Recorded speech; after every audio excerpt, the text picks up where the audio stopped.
পর্যন্ত ডেডলাইন দিয়েছে পড়ুয়ারা, এবার কি কাটবে জট? ছাত্রছাত্রীদের সঙ্গে সোমবার বৈঠকে বসার পরিকল্পনা রয়েছে, আলোচনায় বসার ভাবনা যাদবপুর বিশ্ববিদ্যালয় কর্তৃপক্ষের। পরিস্থিতি স্বাভাবিক করতে পদক্ষেপ নিয়ে হতে পারে এই বৈঠকে আলোচনা। ছাত্রছাত্রীরা যদিও ইসি বৈঠক করার দাবি আগেই জানিয়েছিলেন, এখনো পর্যন্ত হাসপাতালে ভর্তি রয়েছেন যাদবপুরের উপাচার্য ভাস্কর গুপ্ত। ছাত্রছাত্রীদের সঙ্গে বিশ্ববিদ্যালয় কর্তৃপক্ষ বৈঠকে বসতে চাইছে।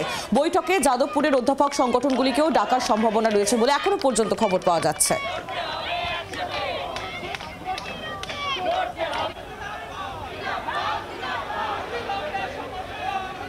পড়ুয়ারা কি বলছেন শোনাবো আপনাদের। আমাদের বিশ্ববিদ্যালয়ের উপাচার্য বেশ কিছুদিন ধরে অসুস্থ বলেই আমরা শুনছি, সেই জায়গা থেকেই ওনার সাথে দেখা করতেই যাচ্ছি, সাক্ষাৎ করতে যাচ্ছি। সৌজন্য বিনিময়ই মূলত লক্ষ্য, উনি যাতে দ্রুত সুস্থ হয়ে ওঠেন। বিশ্ববিদ্যালয়ে ওনাকে ছাড়া যে কতটা সমস্যা হচ্ছে, গোটা ঘটনার অ্যাকাউন্টেবিলিটি এখনও অবধি অথরিটির একজনও নেয়নি।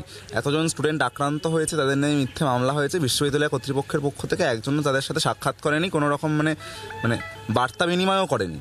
সেই জায়গা থেকে তবে আমরা তো অমানবিক নই, ছাত্রদের পক্ষ থেকে উপাচার্য অসুস্থ হয়েছেন, তাকে দেখতে যাওয়া হচ্ছে, এটাই খুব স্বাভাবিক বলে আমরা মনে করছি এবং আমরা সেটাই করছি।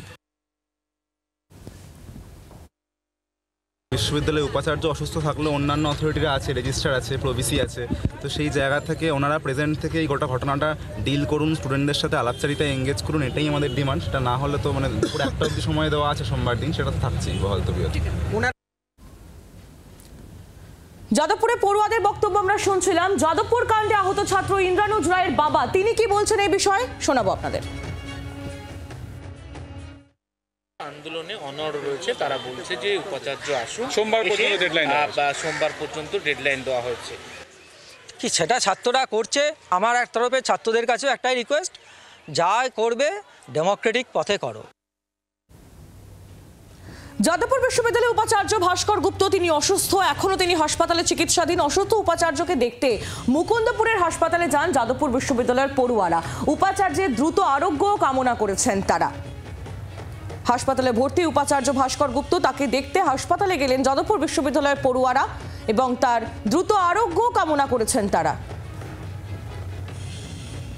এখন মূলত উপরে ওনার সাথে যা কথা হলো, সেখানে আমরা অন্য কোনো কথা যতটা হয়েছে তার থেকে বেশি ওনার কতদিনে উনি সুস্থ হয়ে উঠবেন ইত্যাদি বিষয় নিয়ে কথাবার্তা বেশি হয়েছে, সেগুলোই হয়েছে। এবং অন্যান্য যা যা আমাদের ঘটনা ঘটছে তার কিছুটা আমরা চেষ্টা করেছি ওনার সাথে কমিউনিকেট করার। আশা রাখছি উনি তাড়াতাড়ি সুস্থ হয়ে ফিরবেন আর কি, এবং যদি ফিরতে পারেন তাহলে তো সবারই সুবিধা।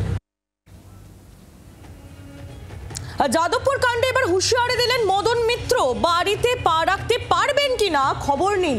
আগে নিজের বাড়িতে পা রাখতে পারবেন কি, আগে পাড়ায় সেই খবর নিন, এমনই পরামর্শ দিয়েছেন মদন মিত্র। এমন খেলা খেলেছে যে বিধানসভায় শূন্য হয়ে গিয়েছে। তৃণমূল জার্সি পড়তে যাচ্ছে শুনলে ঘরে ঢুকে যাবে, হুঁশিয়ারি কামারহাটির তৃণমূল বিধায়ক মদন মিত্রের গলায়। যাদবপুরে পা রাখুন, আমি বললাম নিজের বাড়িতে আপনারা পা রাখতে পারবেন কিনা, পাড়ায় খবর নিন। আমার মনে হচ্ছে পরিস্থিতি যেদিকে যাচ্ছে, মাঠে নামতে জার্সি পরার ঘরে গেলেই যথেষ্ট। তৃণমূল জার্সি পড়তে যাচ্ছে, এটা শুনলে এমনি বন্ধ হয়ে যাবে। আর শুধু মদন মিত্রই নন, নেত্রী অত্যন্ত সহনশীল, দুর্বলতা ভাবলে চলবে না। মুখ্যমন্ত্রী উৎপাত বাড়ছে মনে করলে স্টেপ নেবেন।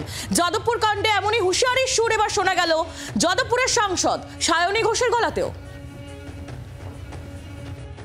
যত কাণ্ড যাদবপুরে, নেত্রী অত্যন্ত সহনশীল এবং ছাত্রছাত্রীদের আদতে ভালোবাসেন। নিজে আন্দোলনের লগ্নে জন্ম বলে হয়তো আন্দোলন বিষয়টাকে ওই পুলিশ এনে এবং বাকি রকমের এলিমেন্ট ঢুকিয়ে নষ্ট করার চেষ্টা করেন না। তবে আবার আমরা বলি যে কখনোই সেটাকে আমাদের দুর্বলতা হিসেবে দেখা উচিত নয়। মুখ্যমন্ত্রী যদি সত্যি মনে করেন যে উৎপাত বাড়ছে এবং সেটাতে সাধারণ মানুষ বিরক্ত হচ্ছেন, তাহলে অবশ্যই আগামী দিনে স্টেপ নেবেন।